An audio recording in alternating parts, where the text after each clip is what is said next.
Preparation zetu kama team ziko sawa, tuna believe tuko ready ku start league. I believe team yangu iko sawa. We are very ready for the league. No, my boys, the feeling is superb. Mimi nimekuwa tu kapita tangu kitambo. As in nimekuwa born kwa nini ya leadership. So nimekuwa tu ndani, but kupewa mandate ya ku lead KCB kama captain na sema ni feeling poa, and na believe my boys wangu wako ready ku make KCB as a team to achieve whatever tumeplan this season. Expectations zetu kama club kama KCB ni none other than going to win the league and the cup. So na believe na training coach anatupea na prayer na guidance ya God, na believe tuko ready sana, tuko na team yenye za go kwa hizo vitu zote.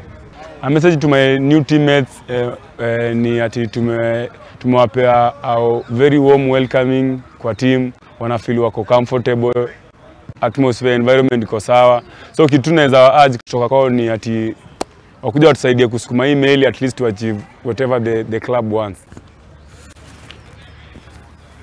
Nadhani kwanza hata nishukuru wachezaji. Unajua nimeingia wakati ambapo walikuwa wamekuwa na bench tofauti, lakini kidogo tayari walipata wameadapt na wamerespond positively kwa kitu ambacho mimi nataka kama kocha.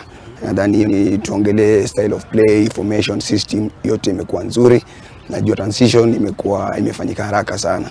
Na kwa mchezo wetu wa Ijumaa dhidi ya FC Leopards, nadhani tayari ni mchezo mgumu, lakini mchezo mwenyewe inatia motisha. Yani mechi yenyewe inapewa wachezaji motisha kwa sababu tayari ina-inspire kwenye mchezo huo. Walikuwa na mchezo wao wa kwanza. Nadhani kidogo wanakuwa na advantage kwa sababu wamekosoa kitu ambao waliona katika mchezo wao wa kwanza dhidi ya Talanta.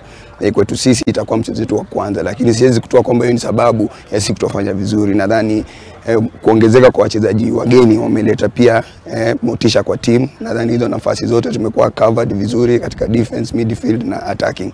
So nadhani kuna competition nzuri, kila mchezaji ku ready kuanza kwa mchezo wa Ijumaa.